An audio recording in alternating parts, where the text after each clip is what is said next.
Hello, thanks very much for tuning in again.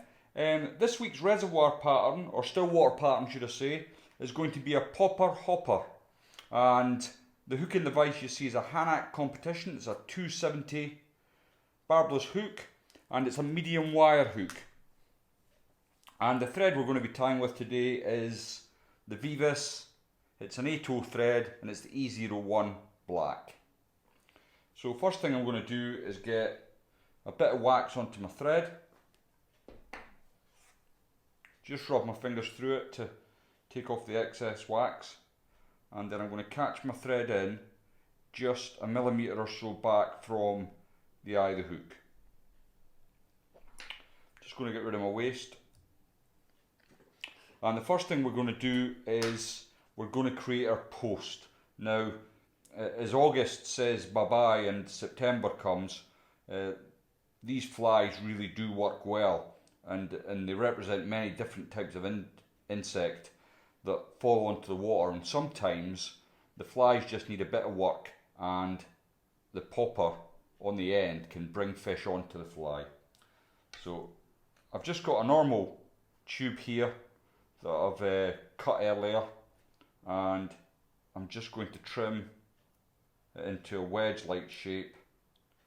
So I'm not making booby eyes, although, you know, if you were of a mind to, you could tie this with booby eyes and it would probably do a very similar job for you, just to make that bit of disturbance in the surface film that will often bring hungry trout a-looking for a meal. So just catch that on.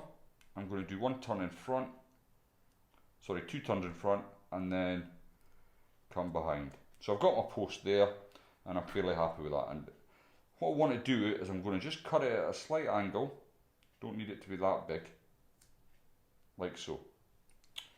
And this is what's going to give me the movement on the fly, this bit. Okay, so next what I want to do is tie in my rib. I'm just going to use a normal silver rib, silver wire. This is a medium gauge wire, and I'm going to catch that in along the entire length of the body, and I'll bring that up to the pronounced bump on the hook. And for the dubbing, I've decided to do a little bit of experimenting, so I'm using some of this CDC dubbing, Hanak CDC dubbing, and I've also added a little bit of Hens number 18, so the dark purple one, and I've mixed that in a ratio of sort of 80-20 if you like, and I've come up with this sort of dubbing here, which I'm going to use. So I'll just take a pinch of that and I'm going to dub that onto the hook. Now this kind of pattern, it works well in different colours. Black's very good. In fact, black's probably my favourite, but closely followed by ginger or a natural browny sort of colour. Also works very well. But I've got great hopes for this one. Just with that added little bit of twinkle in the body. It is subtle. It's not in your face, but I'm just going to pull the post back and get the last little bit there, and then come back around so that my thread is now sitting behind the post. Then with my wire I'm going to go the opposite way to which the body materials went, and I'm going to catch that in just behind the foam post,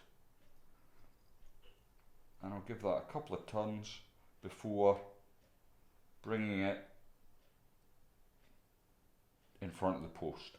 Now, keeping tension on my thread, I'm just going to wind this until it breaks free, like so.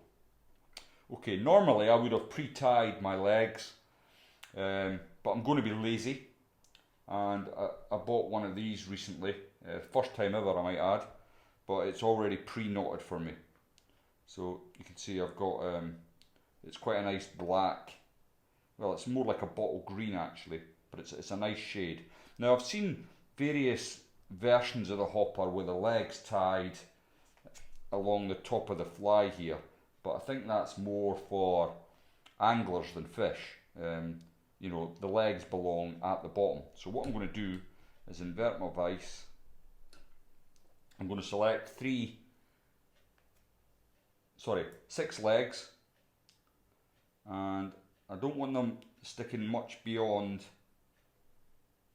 the bend of the hook. A little, not much. So you will not be able to see at the moment, my fingers are in the way, but when I move them out of the way, I'm just going to get a pinching loop in there to hold them into place initially, and then I can use my right hand just to manipulate where I want them. Then once I've got them where I want them, I'm going to come behind my foam post again, like so. And then once they're in place, I can come in with my snips and just remove the excess. So if I turn that back the correct way up,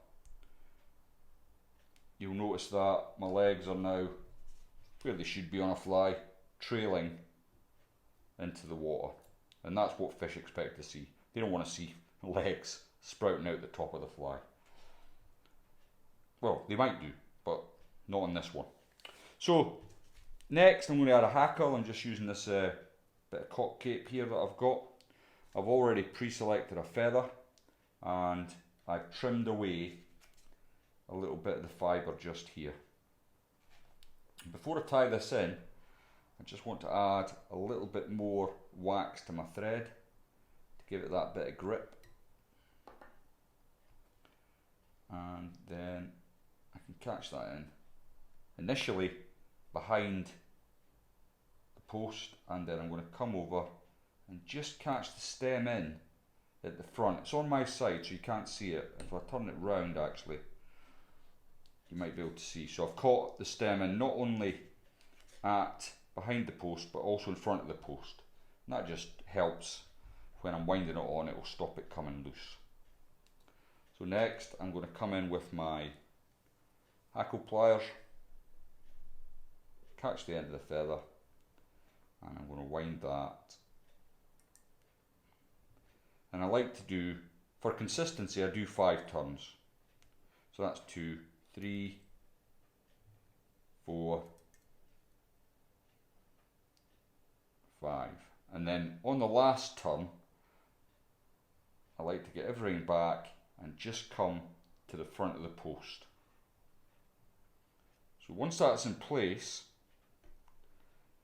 make sure that you catch that raggedy end of the feather with your thread. Yeah, I'm pretty sure I've got that. If you're not sure, give it a couple of turns, but it's important that you get that in there. So I've got 2 or 3 turns in now. Keeping tension on the thread, I can pull that away and it won't go anywhere. And just to finish the fly, I'm going to use a little bit of UV resin on the thread. Doesn't take much, and you don't want to load on because this fly is predominantly going to be fished in the surface film. You don't need any weighing it down. So just catch that in, and then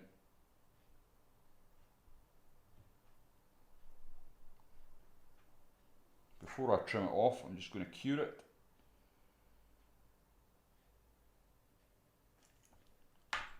And then I can come in with my snips and remove that.